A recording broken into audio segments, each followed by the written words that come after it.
emhlabeni kubantu abathokozelwa nguye uJesu Kristu inkosi. uJesu Kristu inkosi. uJesu Kristu inkosi. Awu yazi ukuthi ufuna baze bezwe abantu ukuthi bancane ngihlule ukusho nje kakhulu ngithi uJesu Kristu inkosi. Awu nozenzakalele kude ko-YouTube ukuthi hayi babengekho abantu kwakukhisimusi. Ayike nokho ngithobe ngibingelele abefundisi abefundisikazi ngokukhethekile umfundisikazi Mamungiti. Ngibingelele bonke obaba abakhona, omama, intombi nensizwa, bathu ohlelo, baba umfundisi uMthembu, insizwa sishayele insimbi. Isivumo sethu esithi uJesu Kristu inkosi. uJesu Kristu inkosi. uJesu Kristu inkosi. Kwangcono kusafana. Sibongeke kakhulu uNkulunkulu ukuthi sihlangene namhlanje, sibonge nabasivakashele. Siyambonga kakhulu uNkulunkulu.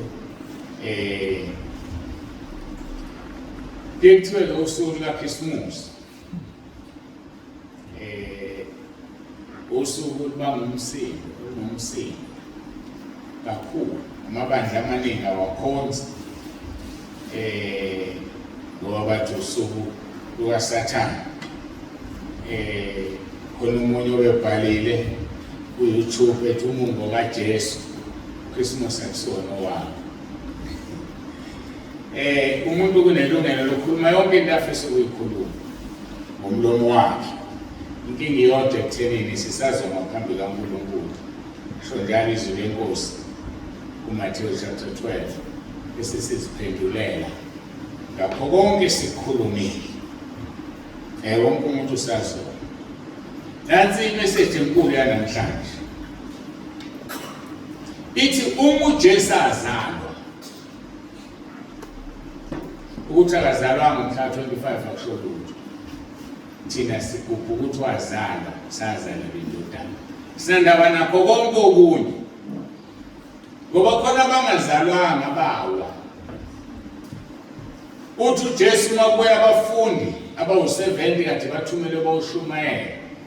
Bajabule bathi umoya uyasithobela.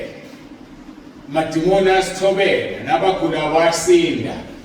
Uthi uJesu ningajatshuliswa lokho ngoba ngambona uSathane ewa. So ngeke siligubhe usuku lomuntu owawa, sigubhe usuku lomuntu owazalwa. Asivula izwi lenkosi, Isaiah chapter 9. Isaiah chapter 9. Manje ke abazalwane, ngokungafuni ukugubha usuku lowazalwa, bajabulisa ongazange azalwe owawayo. Bamjabulisa. Engane ekhaya thina sishumayela zonke izinsuku, izwi silinda zonke izinsuku. Kunaqala lini ukushumayela ngomhla 25? Kunaliphi icala? Ngoba kushiwo sizophuza la, sizodakwa la. Manje abantu bavele bahlale ekhaya nje bangafuni ukuzwa ukuthi thina siphathele uNkulunkulu namhlanje. Bajabulisa owawayo, thina sijabulisa owazalwayo. Ukuthi wazalwa nini sinandaba nalo, ake siguqe sikhulekele izwi.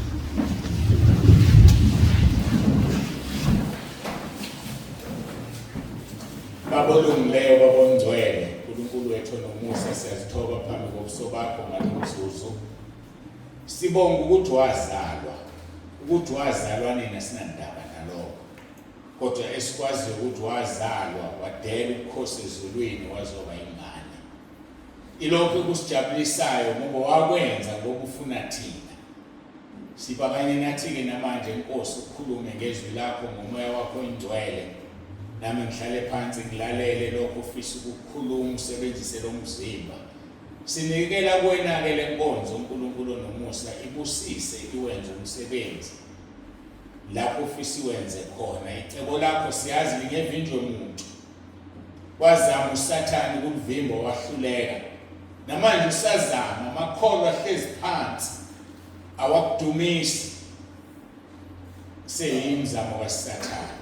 Siyakubonga-ke thina uNkulunkulu wethu nomusa usivulile amehlo ukuba sikuthande ngoba wasithanda kuqala. Iba nathi kule nkonzo ukhuluma uzambule uJesu Kristu inkosi. Amen. What a mighty God we serve. What a mighty God we serve. What a mighty God we serve. What a mighty God we serve. What a mighty God we serve. What a mighty God we serve. What a mighty God we serve. What a mighty God we serve. What a mighty God we serve. What a mighty God we serve. What a mighty God we serve. What a mighty God we serve. Isaiah chapter 9, siqala ukufunda uverse 6 sidine kuverse 7, amavesi amabili nje. Amavesi amabili esingeke siwaqede namhlanje ngokuvuma kwenkosi mase sidinile. Mhlambe soqeda ngeSunday ezayo esiyakuyona, masingaqedi ngayo mhlambe sosaqeda ngeSunday yokuqala enyakeni ozayo noma uJesu engakalandi bandla. Kodwa-ke safanele-ke siwabuke kahle la mavesi amabili.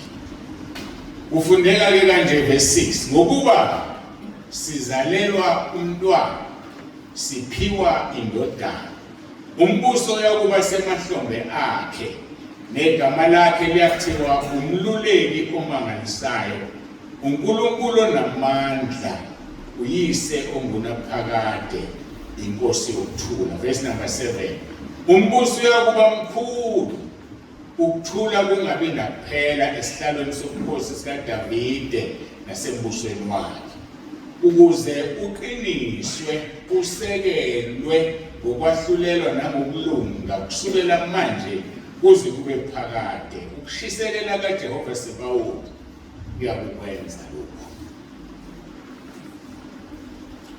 Ifimu ke inkonzo yethu ithi sazalelwa umntwana. Sazalelwa umntwana. Ngoba vele sazalelwa akazalwa namhlanje. Sazalelwa umntwana. Ngokuvuma kwenkosi ke sizobuka uverse 6 singamqedi. Sunday esiyakuyona uNkulunkulu mayisidina sibuka amagama akhe. Umluleki omangalisayo. Wonderful Counselor. uNkulunkulu onamandla. So mawuthi uJesu uNkulunkulu awenze iphutha.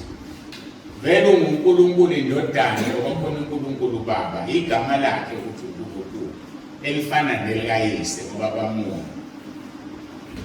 uNkulunkulu onamandla, mighty God. Ubaba ongunaphakade, everlasting Father. Kusho uJesu naye. Baba ongunaphakade. Khona abanye abadidelayo badina bethi uJesu umfowabo. Umfowethu uJesu, uNkulunkulu Baba, umfowabo kaJesu wena. uJesu ubaba naye. Inkosi yokuthula, the Prince of Peace. Fina siwabukekela amagama siwaqonde siwa-understand. Mhlawumbe ke ma sheshe sawaqeda songena ke bukeni umbuso wakhe oyoba mkhulu. Ukuthula kungabi nakuphela esihlalweni sobukhosi sikaDavide. Umbuso eminingi yaqokozela, imbuso eminingi ayinakho ukuthula, kodwa lo uyobumkhulu kodwa besuka nokuthula.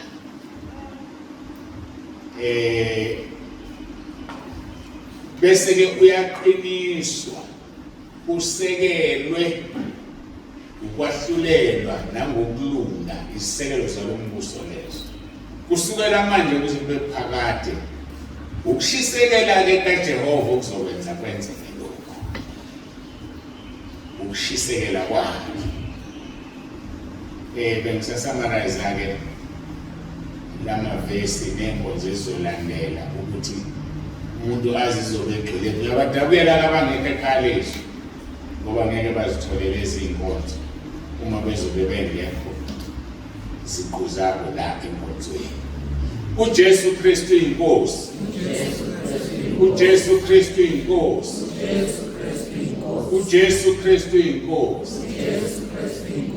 Masike sihlaziyeke uverse number 6. Besimbunge sizwe ukuthi ke yini uNkulunkulu angasambulela yona la. Yini umoya ongcwele akangasambulela yona. Okokuqala mangiveze ukuthi inkosi uJesu ayizalanga ngomhla ka-25 Disemba. Akulona usuku lokuzalwa kaJesu, kodwa sikhumbula ukuzalwa kwakhe. Masingakhumbula ukuzalwa kwakhe ngosuku uhulumeni athe olwakhe uJesu, singenandaba ukuthi lwavela kanjani, asinandaba nalokho. Kodwa siphila uhulumeni uthe olwakhe, siyekelana ukumkhumbula naye. Ngoba wazalwa. Umhla ka-25 Disemba esimthola eBhayibhelini ukhuluma ngenkosi uEvili Merodaki owakhulula inkosi yakwaJuda uJehoyakhini etilongweni emva kokuthunjwa iminyaka ewu-37. Bathunjwa abantwana bakwa-Israyeli iminyaka ewu-37. So-ke le nkosi le yakwaJuda yayithunjiwe. Kwase kuthi inkosi yaseBhabheli uEvili Merodaki ngonyaka wakhe nje wokuqala ebusile wayeseyamkhulula uJehoyakhini ngomhla ka-25 Disemba. Lokho ke sikuthola eBhayibhelini. Izinsuku-ke zokwenzeka kwezinto singazibangi ukuthi uJesu azalwa ngomhla ka-25 Disemba iqiniso, kodwa singakubangi. Futhi bakuzosihlupha kube siyakwazi ngoba kukhona abantu ababezoba less fortunate ngoba bona bengazalwanga ngosuku uJesu azalwa ngalo, bese besikhoshela abazalwa exactly ngosuku uJesu azalwa. Yikho kufihlakele kungaziwa. Kuze ngabikho abantu abasikhoshelayo noma bakhoshela abanye. Mina ngazalwa ngosuku likaJesu ngoba lokho ngeke kungenise ezulwini. Ezulwini yongeniswa ukuthi ungcwele na. So ke asinankinga ukuthi kufihlakele manje ke njengoba ngithi singayibangi lento uzomana ukuthi namabhayibheli aphambana amahumusha namabhayibheli aphambana ngokukhululwa kwenkosi uJehoyakhini. So ke bengeke bekusho ukuthi vele ke noma bebelwazi usuku lokuzalwa kwenkosi uJesu kwakuyoba khona ukuphambana ukusathana uthanda ukuphambanisa izinto. Mawufunda ihumusha lithi New Living Translation NLV 2 Kings chapter 25 verse 27 uJesu Kristu inkosi uJesu Kristu inkosi uJesu Kristu inkosi. Lalela ngeleli humusha lithi inkosi uJehoyakhini wakhululwa nini. Ngikhuluma ngokukhululwa kwenkosi uJehoyakhini ukuthi iBhayibheli lethu lesizulu ngicabanga ukuthi uJeremiah ngoba sekukhona ngiphotha izwi ake ngikuvule ngiqinisekise ngoba khona abangalazi la kuningi kuhle balazi bangaphazamisa the last chapter of Jeremiah. Last chapter of Jeremiah chapter 52 verse 31. Kwathi ngomnyaka wama-37 wokuthunjwa kaJehoyakhini inkosi yakwaJuda ngenyanga ye-12 ngolwama-25 lwenyanga u-Evil-Merodaki inkosi yaseBhabheli ngomnyaka wokuqala ukubusa kwakhe waphakamisa ikhanda likaJehoyakhini inkosi yakwaJuda wamkhipha ebongweni. So uyakwazi ukubuphi Jeremiah 52 verse 31. But amakhosi esibili chapter 25 verse 27 ayavuma kodwa kule translation asho kuhlukile athi in the 37th year of the exile of King Jehoiakim of Judah, Evil-Merodach ascended to the Babylonian throne. He was kind to Jehoiakim and released him from prison on the 2nd of April of that year. That's what, 2nd of April. 25 December, 2 April, inyanga ehlukene kabi leso. So kusho ukuthi ke vele ke kunomsindo nangapha ukukhululwa kaJehoyakhini. Ukuthi wakhululwa ngo-25 nani uma wakhululwa mhla ka-2 April. Asikushiyeke asingeni lapho. Bengizama ukugcizelela ukuthi lo mbango omdala omhla ka-25 noma waluphi usuku. Asingeni ke thina kulo mbango sibuka iqiniso lokuthi inkosi uJesu yazalwa. Ayibehave la ngaqhuma njengesihlahla. Uzaliwe njengoba nathi sazalwa. uJesu Kristu inkosi. uJesu Kristu inkosi. Ngenxa yokuthi inkosi uJesu yazalwa sizolikhumbula ke thina lolu suku ngokumbonga uNkulunkulu uBaba nangokumnika inkazimulo ngokusho isivumo sethu sithi uJesu Kristu inkosi. uJesu Kristu inkosi. Sinika uNkulunkulu udumo masisho kanjalo. Sinika uNkulunkulu inkazimulo masisho kanjalo. Ngenxa ke ukuthi inkosi uJesu yazalwa ayiwanga from heaven. Ayazangawe. Sizolugubha lolu suku. Siligubhela nje ukuthi wazalwa akawanga. Mhlawumbe kube wawa besingazokulugubha. Ngike ngayikhuluma ke le ndawo kancane ngiqala iKuLuka chapter 10 verse 17 lapho kubuya khona abafundi bakaJesu bebuya ukuyoshumayela kade bathumile. Lithi ke verse 17 babuya ke abangama-70 ngokujabula bathi Nkosi namadimoni ayasithobela ngegama lakho. Wathi kubo ngabona uSathane wezulwini njengonyazi. Bekani ngimnikile igunya lokunyathela izinyoka nawufezela naphezu kwamandla onke esitha ngisoze none walutho. Nokho ningathokozi ngalokhu ukuthi omoya banithobela kepha thokozani ukuthi amagama enu alotshiwe ezulwini. Namanje asinandaba ukuthi uSathane wawa ngoba sikwaziyo ukuthi inkosi uJesu yamnqoba esiphambanweni. So uJesu wasinqobela uSathane. uSathane wawa asisoze simgubhe usuku lwakhe.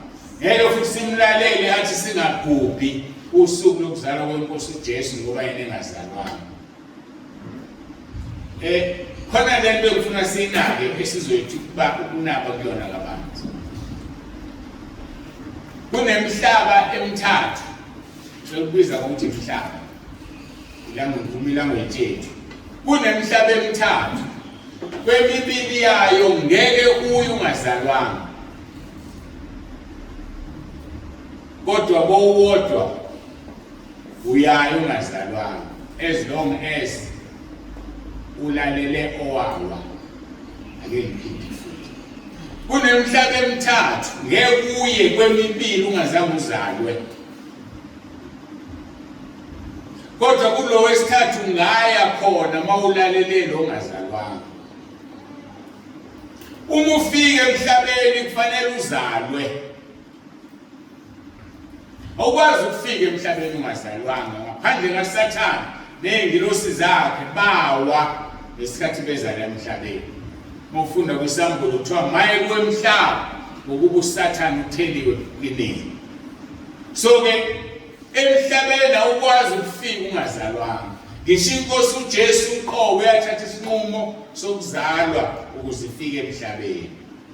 Ngoba akuvumelekile ukuthi emhlabeni uyohlala khona ungazelwe. Awukwazi ngisho usothanda. Nasezulwini ngeke uye ungazalwanga. Hayi ngisho usuthanda ngeke ungene ezulwini ungazalwanga. Wayikhuluma le uJesu kwangathi ayinake etshela uNikodemu. Chapter 3 John verse 3. Uthi ngaphandle kokuthi uzalwe ngokusha ngeke ubone umbuso wesu.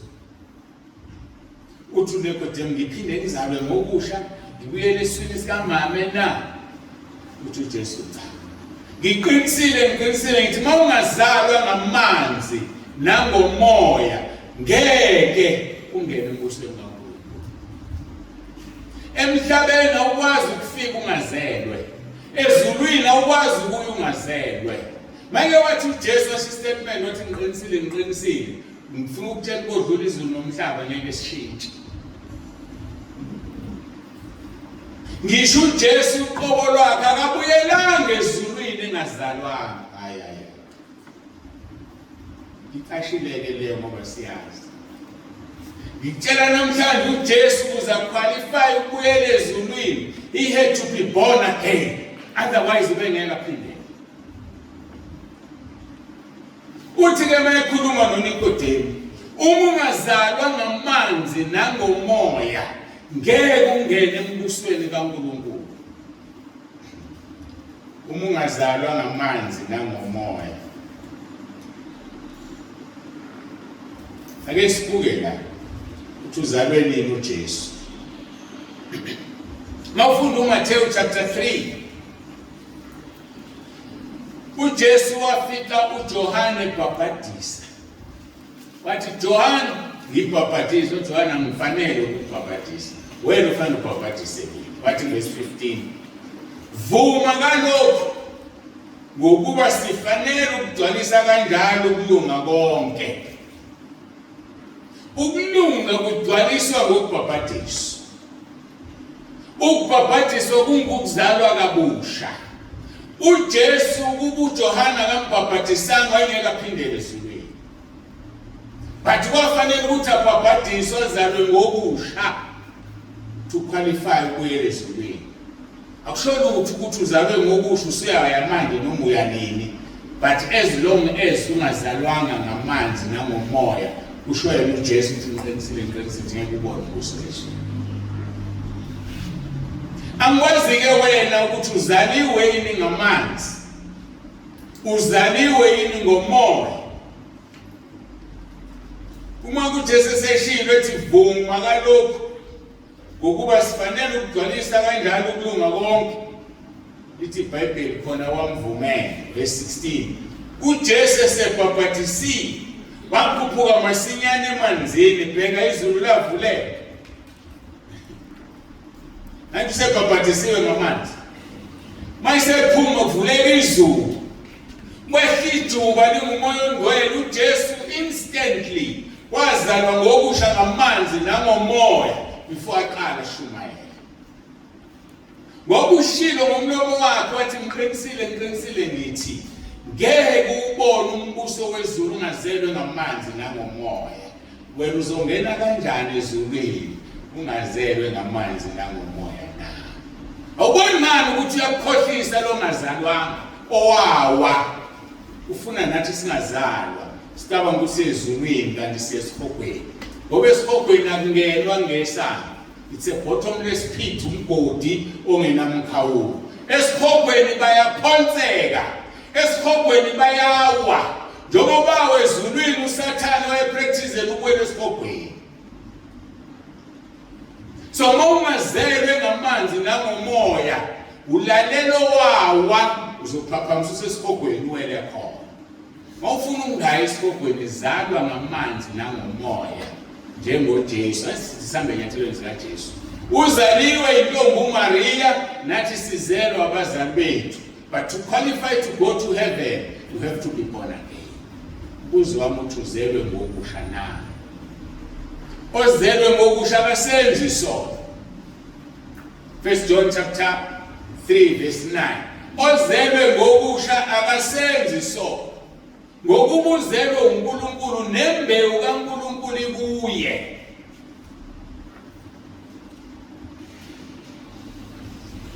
Sikuthanda ukushuba imbewu kaNkulunkulu ikuye. Iyona eyenza abenjani angasenzi isono. So kusho ukuthi umzalwane owenza isono ngoba imbewu kaNkulunkulu ayikho kuye. Nawe ubizwa ngalesi sibongo ubizwa ngaso ngoba imbewu kaBaba wakho ikuwe. Siyazi esibadala ufuna kuhlangana ubaba nomama. iBhayibheli libeka kucaca izingane zibekwa kubaba.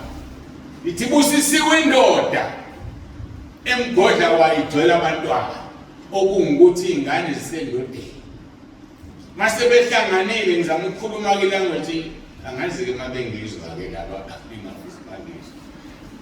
uma sebehlanganile ke bese yasala ke lo sala ngapha umama amkhulisa. So ke unesibongo obizwa ngaso ngoba igazi likaBaba wakho ligijima kuwena. iBhayibheli lithi ke imbewu kaNkulunkulu ikuwe. Ngamagama imbewu kaBaba isemzimbeni wakho.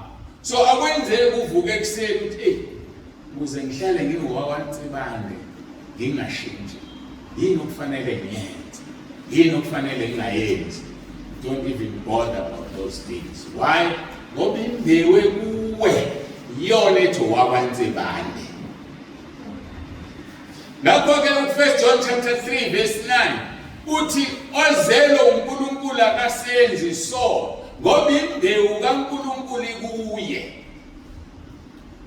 uJesu akasenzanga isono ngoba imbewu kaNkulunkulu yayibuye. Izwi lenkosi libeka kucaca lithi ngesikhathi ezokhulela uMaria wafika uGabriel wamtshela wathi uzokhulela. Wathi uGabriel wathi uMaria uzonze kanjani indodana yazi na?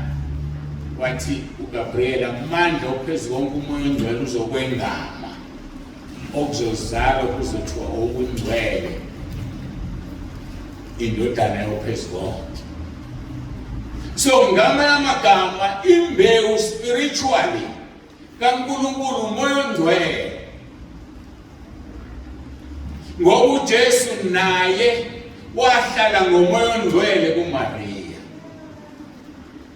Nange sehamba after 6 months uMaria ehlangana noElizabeth eintabeni zakwaJuda. Wathi mayibingelela kwaphuma ingane eswini lithi iBhayibheli ingane kaElizabeth uJohane not uJohane uJohane uMbhaphatisi yagcwaliswa ngamandla kaMoya Ongcwele. Ngoba kwasekuhlangene uMaria onengane noMoya Ongcwele ingane nembewu kaNkulunkulu. So uma udla isono wenza isono, it's because the seed of God is not in you. Imbewu kaNkulunkulu ayikho kuwe. Kodwa uma unembewu kaNkulunkulu le ebakhona mawusuzele, kufanele uzalwe. Wangena emanzini uJesu wazalwa, uthi uma ungazelwe ngamanzi fanele ukuphuma lavuleka izulu, wehla umoya ongcwele, wangena imbewu. Yayisingena isibili-ke kuJesu ngoba vele ngesikhathi ephuma laphaya kumama wakhe wayevele engazange abe khona ngentando yendoda noma ngentando yegazi. Thina sikhona kule mzimba yethu intando yendoda nentando yegazi. But kufanele to qualify ukuthi uyezulwini uzalwe ngamanzi nangomoya. Uthi uJesu ngiqinisile ngithi ungazelwe ngamanzi nangomoya ngeke ubone umbuso, ngeke ungene. Uverse 3 lethi ngeke ubone, kodwa kuverse 5 uthi ngeke ungene ezulwini. Sonke sezulwini, angithi sifuna ezulwini, but uzelwe na, awusasenzi isono na, ususiyekile isono. Ngoba uma usasiyekile isono kusho ukuthi awuzelwe. Ngoba imbewu kaNkulunkulu ayikho kuwe, imbewu eyenza ungoni. Asimvulile lezi singasabi. 1 John chapter 3 verse 9. Lo wazelwe uNkulunkulu akenzi isono ngokuba imbewu yakhe ihlala kuye, futhi akanangona ngokuba uzelwe nguNkulunkulu. Zimbili izathu. Number 1, imbewu kaNkulunkulu kuwe yikho ungoni. Number 2, ngoba uzelwe uNkulunkulu. John 1 verse 12. Bonke abamamukelayo wabapha amandla ukuba babe ngabantwana bakaNkulunkulu. Awukwazi kuba umntwana ungawanikiwe lawa mandla. Lawa mandla uwathola ngokuzalwa. Utshela abafundi bakho uJesu sezohamba. Uthi hlalani emzini nilindele nizokwembathiswa amandla. Mase nembetha amandla nizoba ofakazi bami eJerusalem, eSamaria naseJudea lonke. Awukwazi ukufakaza ngoJesu ungenayo umoya ongcwele. Umoya ongcwele uyena okunika amandla okufakaza ngoJesu. Umoya ongcwele uyena akahlehle ofakaza ngoJesu. So ke sidinga lawo mandla atholakala through umoya ongcwele. So ke wena usuka wafakaza eJerusalem, ufakazele eSamaria, lokusugijimela eJudea lonke. Yazi abanye abangizwa manje. Jerusalem asikaze siye babonise abantu sofakazana neJerusalem.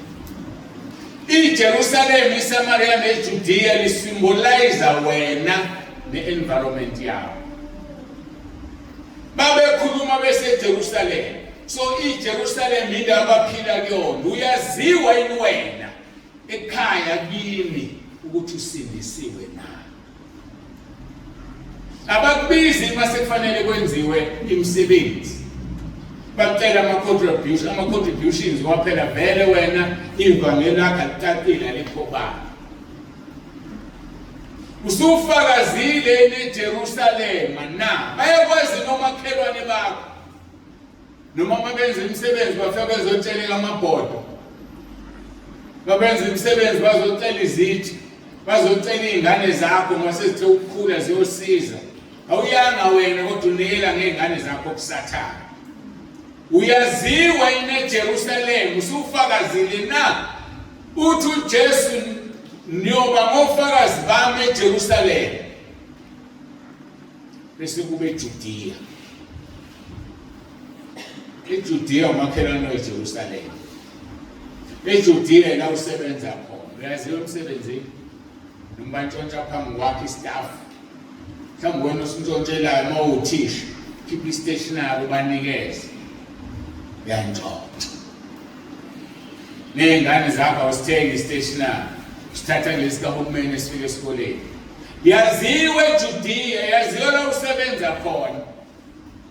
Uyaziwe esitolo othenga kuso ukuthi wena usindisiwe. Uma ungena ebhusha uyothenga inyama umfana ekusayinela ukuthi uzomnika inyama eningi ngaphezulu kweyifunayo bese ngayifaka esikalini uyayinqaba noma uyayithatha iyodla poison nengane zakho.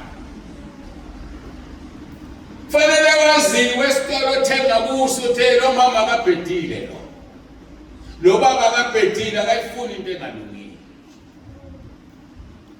Hambe uyothenga ingubo khishelo enye ngasese ukhokhe eteleni usithi mina phela ngithe ngiyafuna ungisukelile kusho kahle phela nesibopho sokusukela.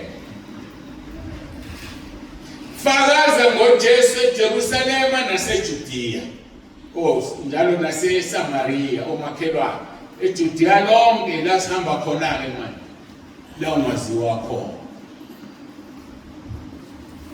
Utheni ofakazile la umfana wasukuma eshiya u50 wakhe esihlalweni uthe sephansi yanqaba lento ekuye wathi mbizeni umfana ufakaza lokho eJudiya lonke ngoba noma bengambonanga bengeke besamkhombe eTexini kodwa ingqondo yasho ukuthi khona umama okholwayo uma udlanga u50 womuntu ukwaziwa eJudiya lonke.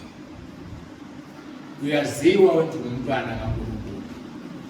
Ngake nganixoxa le ndaba umfushane kabi. Jesu wathatha omunye umuntu ongena naye umbonisa isihogo umbonisa izulu. Uthi lo muntu masifika esihogweni ngabona ngokholo ukuthi umfundisi uyasho. Ngathi Nkosi lo mfundisi kwenziwa yena bese esihogweni. Nkosi uJesu athi buza yena. Ngambuza bathi manje u50 womzalwane. Uyasho umuntu ashela u50 wafakazi umama uGumbi ukuthi u50 angawudla. Mhlawumbe kube kwakuyimina kuwena ukuthi inhlanhla yami Nkosi yami inhlanhla yami. Ngathi bayazi nanokuthi uNkulunkulu uyazi ukuthi angina imali yokuthenga ugesi sengizothenga ugesi. Thenga ugesi ubasi stove sakho udlisa izingane uphoyiseni. Zongena kuliphi izulu zalwa ngobusha. Inkosi uJesu yazali ufike emhlabeni nathi sizelwe. Kodwa ukhumbule ufike uzalwe before uyongena ezulwini ngoba ngeke ungene ungazelwe. Abanye baningi babhaphathisiwe. Baningi bayivumile izonto sebebuyele kuzo. Kusho ukuthi imbewu kaNkulunkulu ayizange ihlale. Kusho ukuthi awuzange wena ubhabhadiswe ngamanzi. Ngokuthi uJesu ongabhabhadisiwe ngamanzi nangomoya. Amanzi kawu2 izwi kaNkulunkulu lingamanzi. Lisigeze uma ufunda eEphesians chapter 5 Psalm 25:26 lithi uJesu ulithandile ibandla madoda thandana umyeni ngoba uJesu elithandile ibandla waligeza walihlambulula ngesigezo samanzi esiyizwi njengoba sihlezi la uJesu ugeza ibandla lakhe ngezwi. Kodwa uzophuma la ufane netshe khathi ufake emfuleni angolanda after 7 days ushaya ngesandla uqophula imhlophe phakathi ngene enkonzweni uphuma enkonzweni njengoba kade ungeniwe. Sisazoma phambi kaNkulunkulu asibuze ngazo zonke intshumayelo esayisafika kuzona emhlabeni. Ungaba yiloya mfundisi, ngaba yiloya mngcwabo washunyayezwa, ngaba yinoma ikuphi. Kodwa lithi uthi uJesu John chapter 12 verse 48 ngeke ngisanehlulela izwi lami lokwahlulela. So ikho izwi lisigeze lesigeze kodwa kukwena ukuthi uyagezeka noma ugezeki. Lesisho sesilungu sithi you can take the horse to the water but you cannot make it drink. Ngithatha ihashu esemanzini ukuphosisa ingane bangafu.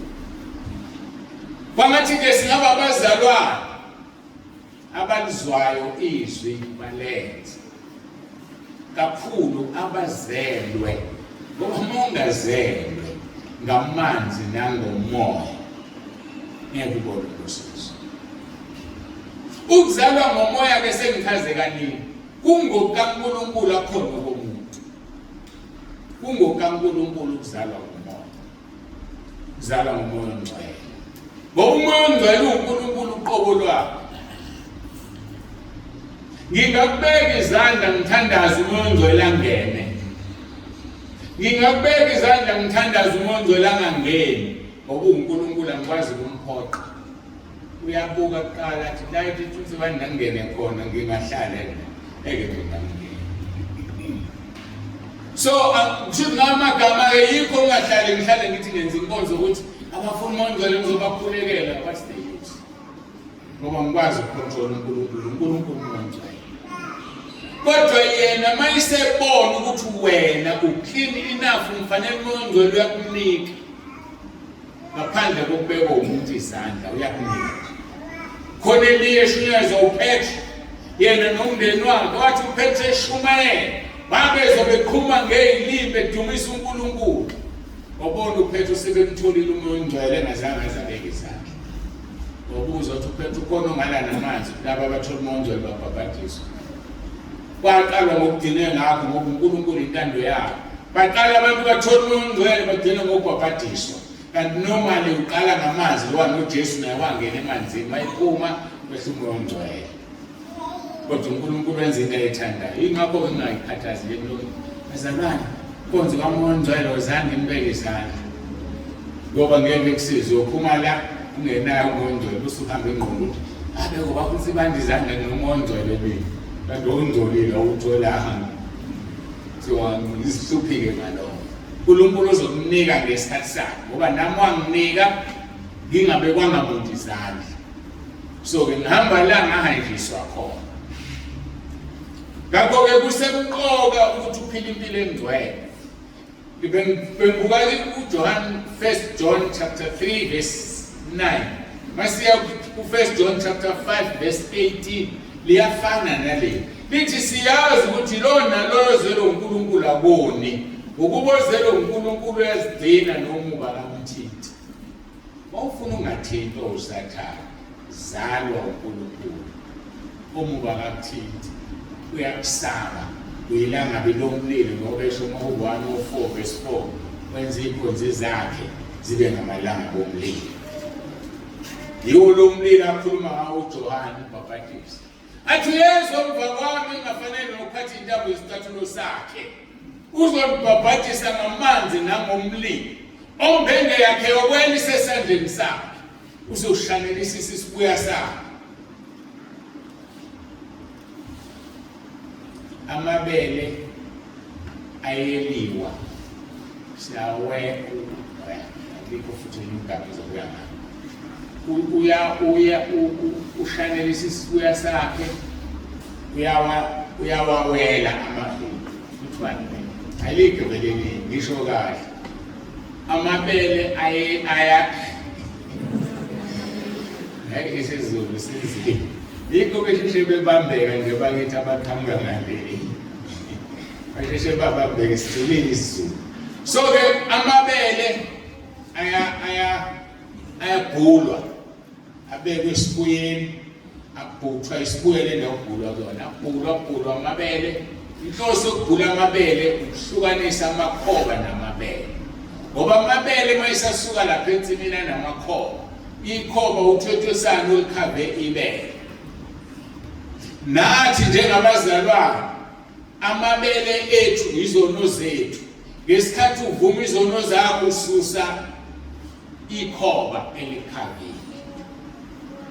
Bese yamake umuntu esibuyeni sakhe noma lesakhiwe entabeni indawo lethe ukuphakama nomoya bese eyawawela amabele akhe aphathe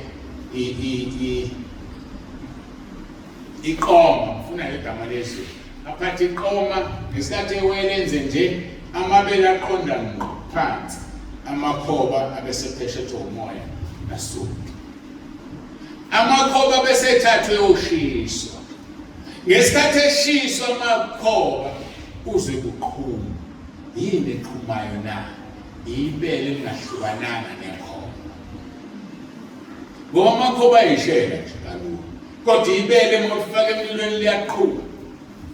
So labo bazalwane abangahlukani namakhoba bayozwakala bekhala esikhona. abazalwana benza lento abeyisho umama siyabonga ukuthi uphendukile. Abarobha ugesi bayosha esifobeni. Abazalwana abarobha amanzi bayosha esifobeni. Phila nje impilo enhle emnandi. Yazi ukuthi ngokurobha amanzi nogesi uthi kuyadula uvala isibusiso. Lokubusisa kanjani uNkulunkulu? Sala sakho sithe kanti ngesikhathi ethi uyathela uNkulunkulu kuyaginqika. Uvale ngogesi orojini. Kodwa uma uphila impilo enhle engcwele uyakhangeza uNkulunkulu athele. Kodwa uma ingengcwele angithi ubambe kona lokho. Lento ibambe kakhulu ofuna ingabonakala. Uya lapho lwandle. Uye lapho lwandle practice lento engikutshelayo. Ufika ukhe isihlabathi. Bese uyasicindezela uyasiphintsha ubuyisa isandla sesihlangana. Ngizathi ubuyisa isandla siyaphuma la isihlabathi. Uthi uvula isandla sobe sesincane kunaleso kusithathile. So ngesikhathi ugodla izinto, godlela uNkulunkulu ziyaphuma zona lezi zinto ezigodlayo. Aweneliseki. Yaqeda uphinde yontshontshobuni sathana kubambezela uphaphama isitobeni. So asike simkhonze uNkulunkulu sihambe ngobungcwele. Ngoba masingahambi ngobungcwele ngeke singene ezulwini. Asiyiqhubeleliswe leli verse. Ngoba kufanele lesonto ezayo ukudinga inkosi ngibe sengikhuluma ngamagama. Kuthiwa lesizalela umntwana sengikhulumile ngokuzalwa. Ngikhulume kakhulu ngokuzalwa.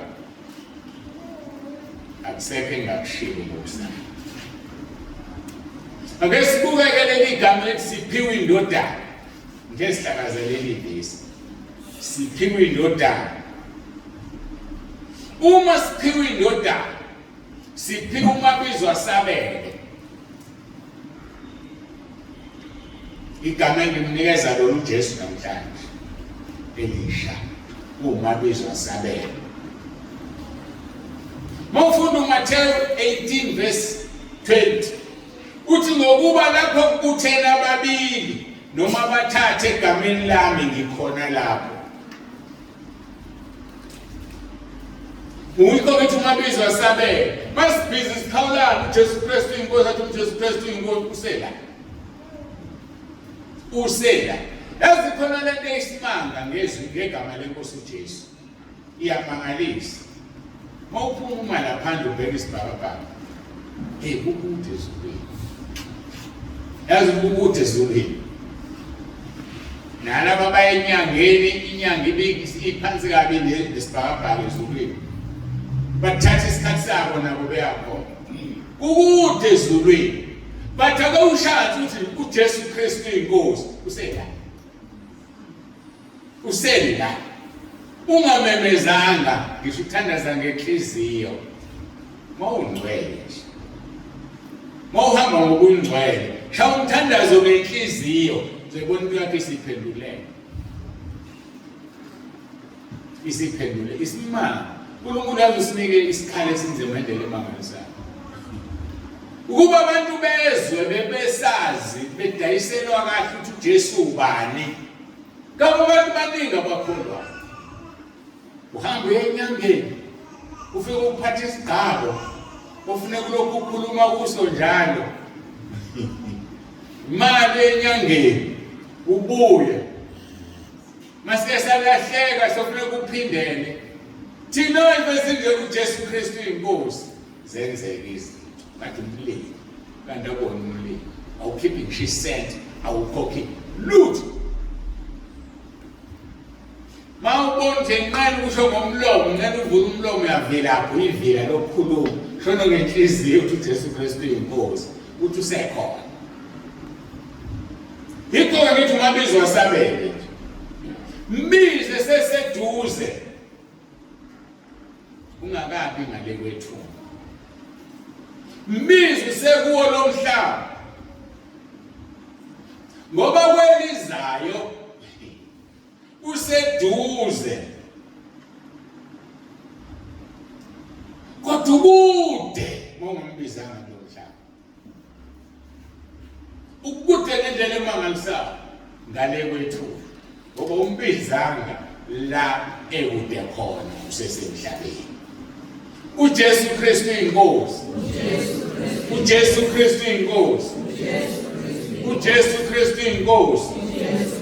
Abanamehlo kamoya njengoba sisho kanjena nje bayambona uyayaluza lapha. Abanamehlo kamoya. Mntaka baba siphiwe le ndodana. Siphiwe umntwana. Lithini malikana ngokuba sizalela umntwana siphiwe indodana. Ibize ifune uzoyithola. Athi Isaiah 55:6 mfuneni uJehova esenokuthola nembize seseduze. Omubi makashiye indlela yakhe nomuntu owenza ukuba imicabango yakhe abuyele kuJehova uyakuba nomusa kuye yebo abuyele uNkulunkulu wethu ngokuba uyokwenza ukuthethelela kube khona. Asimfuneni bafowethu. Asimfuneni. Ofunda uRoma 10:8 lithi useduze. Engani wena ufanele ukhiphizwe umvumo ukuthi uJesu Kristu uyinkosi. Ngiyavuma ngomlomo wakhe. Isikhathi usho njalo sekuphelile njalo. Usosindisi. Useduze ngendlela emangalisayo nowakho nje mfuni eseseduze. Umbize esenokuthola. Waseza isikhathi esomfuna khona singasamtholi. Uma usumfunile umabizo asabele wambiza kahle uzoba seduze nawe bese ushiya indlela zakhe ezimbi nemicabango yakho nezizinto zakho ezingcolile bese ubuyela kuJehova uyokwenza ukuthethelelwa kube kukhulu. Esho uthengele igama akade lale ngihluku uyokwenza ukuthethelelwa kube kukhulu. Ngithema ngilungisela le nkonzo lachazelwa ukuthi ukuthethelela okukhulu okungakanani. Uthi uJesu engenile endlini yomunye umFarisi. Mayingena ehlala ungena owesifazane umbambe inyawo uyakhala. Inyembezi zakhe uyithele enyaweni zikaJesu. Mayiqeda umsule inyawo ngenwele zakhe.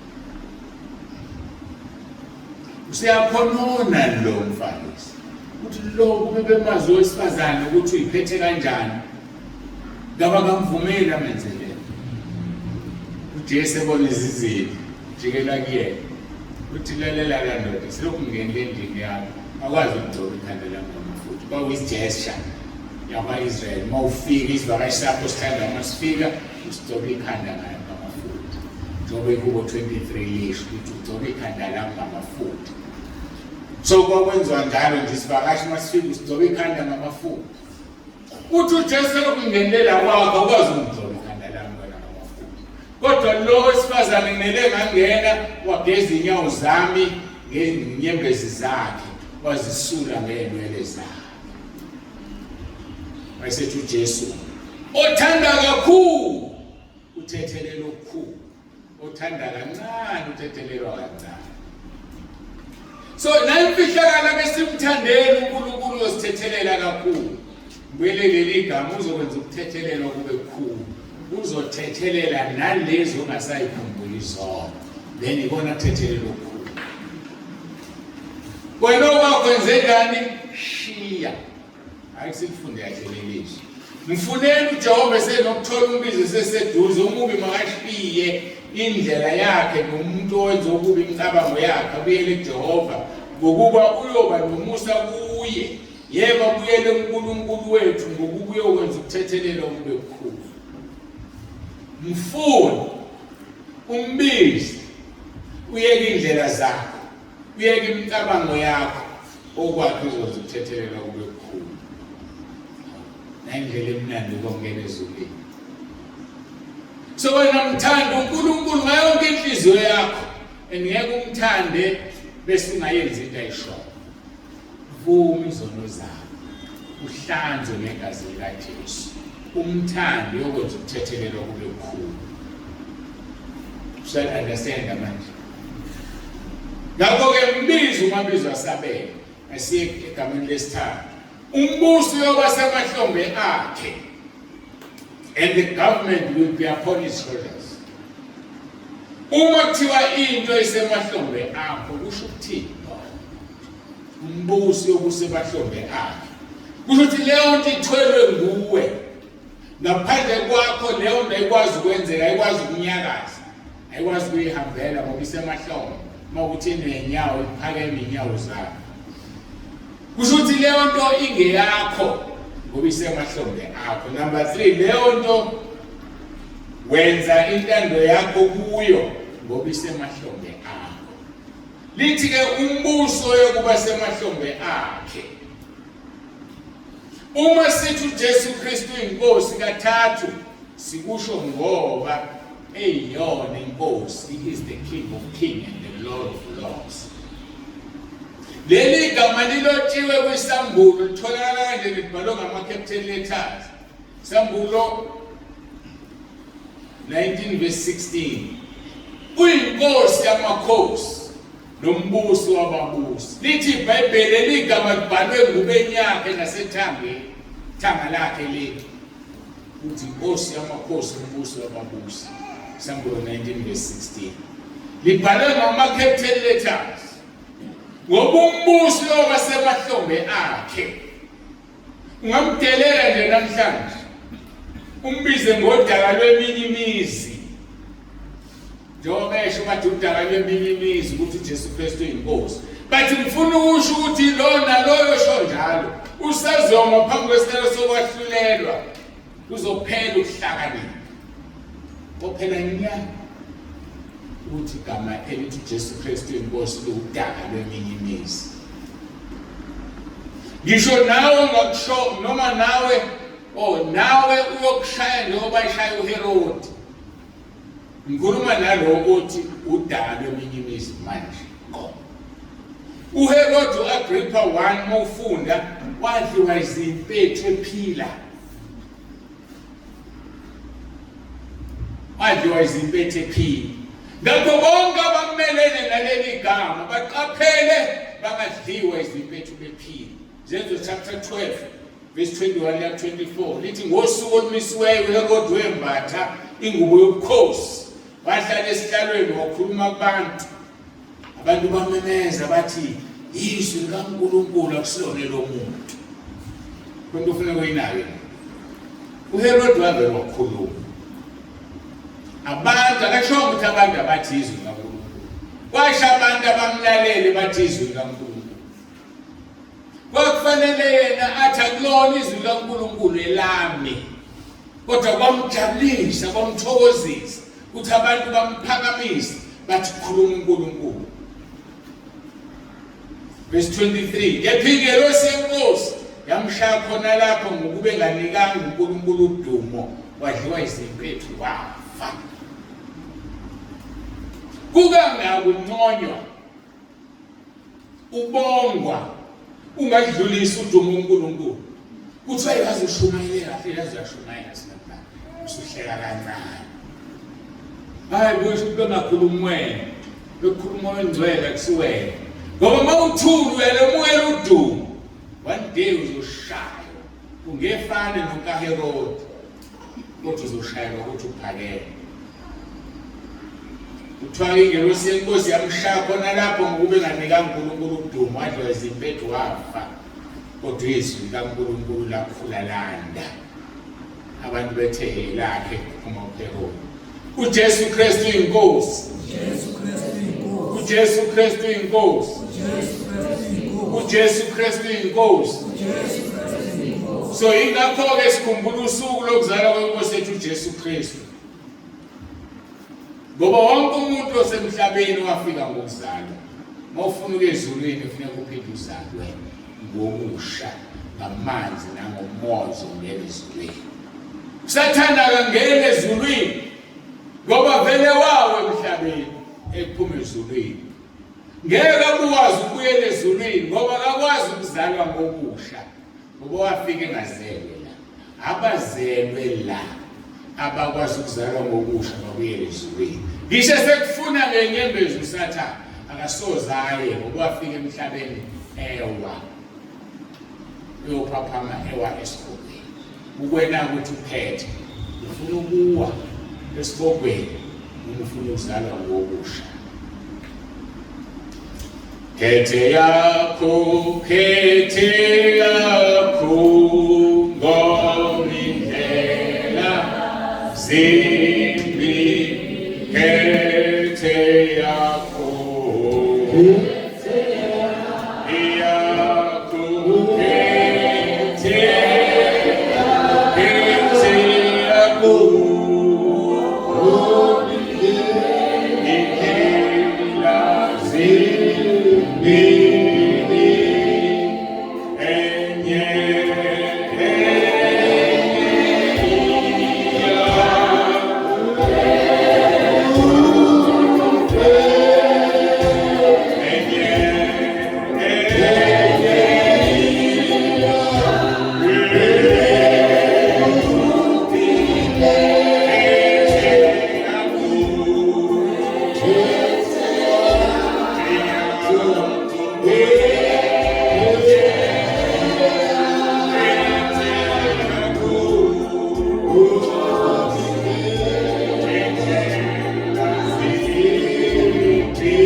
abaseRoma 10:9 simvuma uJesu ukuthi uyinkosi ukuze uma ufika usuku noma uma ngabe kuyilo lwanamhlanje singene sigijima ekhaya ngoba simvumile ukuthi uJesu Kristu uyinkosi. So ukuthi sizokhuleka-ke sibuqe siphakamise izandla nisho emva kwami nomkhuleko, emva kwalo mkhuleko zobe sengimkhulekela. Enye iya ekufe enye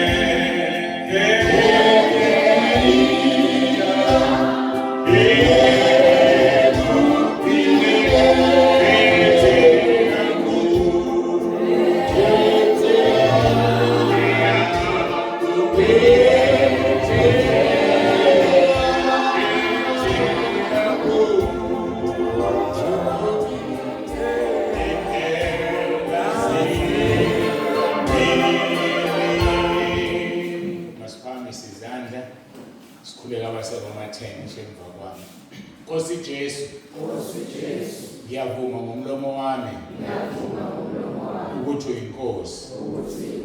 Ngiyakholwa enhlizweni yami ukuthi uNkulunkulu wakuvusa Nkosi Jesu wabafileyo. Ngiyakhuleka egameni lakho Nkosi Jesu ukuba ungisindise. Usathana ngimfuni, amadimoni angafuni.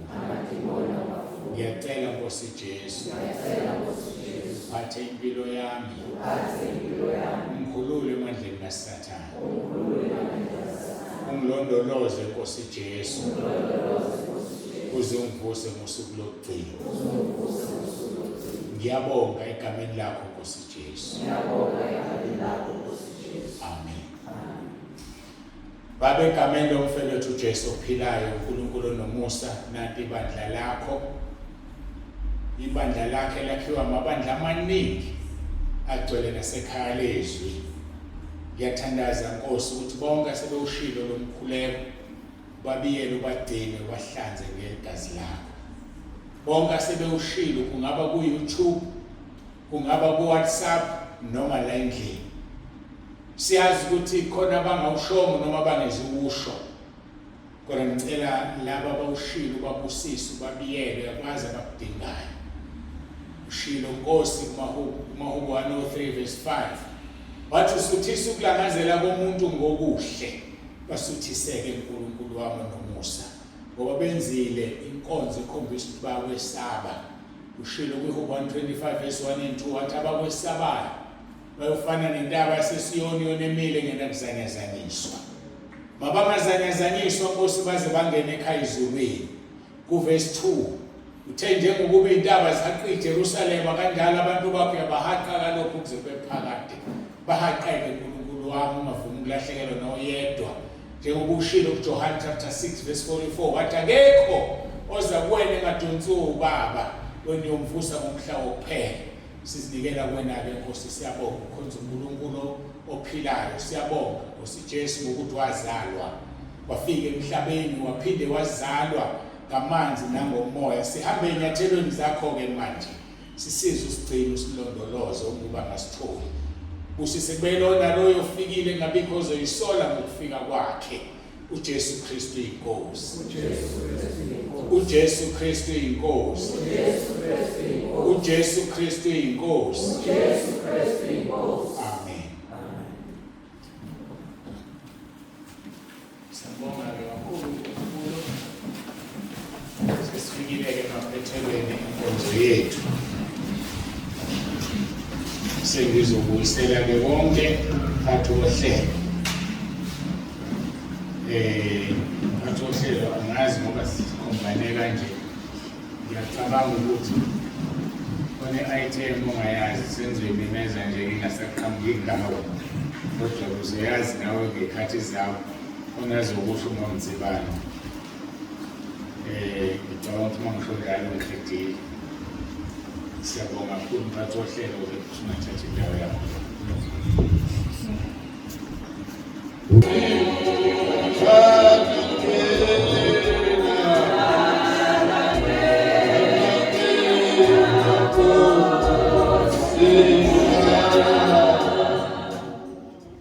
uJesu Kristu inkosi.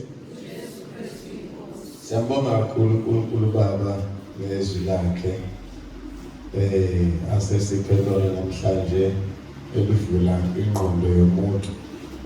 Uma umuntu elalele ukhona akuzuzayo, uma engalalele uyalahlekela.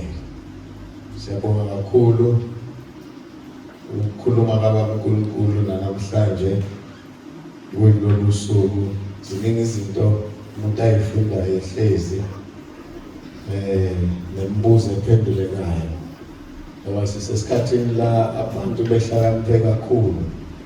Behlakaniphile abantu la ngaphandle. Washo uDaniel wathi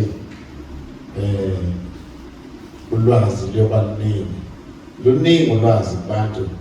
Olunye yilo lolu lusidukisayo. Kuyadinga ukuthi umuntu abe sesikoleni afunda kusona. Angisho esikoleni kuyanqa esikoleni, sengisho ukuthi ma sisenkonzweni kube nezinto esiyifundayo. Ngoba uNkulunkulu uyasiza, uyasikhulisa. uJesu Kristu inkosi. Sizoya-ke enkonzweni yomnikelo bazalwane. So angisho njalo sizoya enkonzweni yomnikelo. Ngicela nisiboleke isihlalo. Baba siyakubonga ngothando lwakho sathengwa. Baba siyakubonga,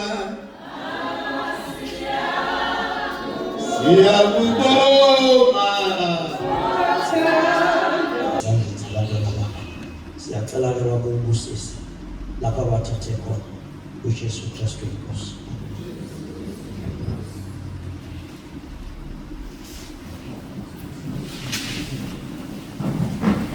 Ake simukele isibusiso. Umusa wenkosi yethu uJesu Kristu nothando lukaNkulunkulu Baba nobudlelwane bukaMoya Ngcwele makube nalona loyo phakathi kwethu inkosi izibuyela ngebandla layo. uJesu Kristu inkosi. Amen. Nihambe nibe nokuthula kwenkosi.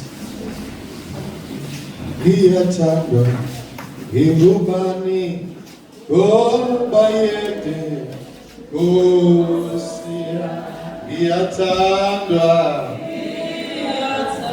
Iatandwa Ingubani Obayete Obayete Obayete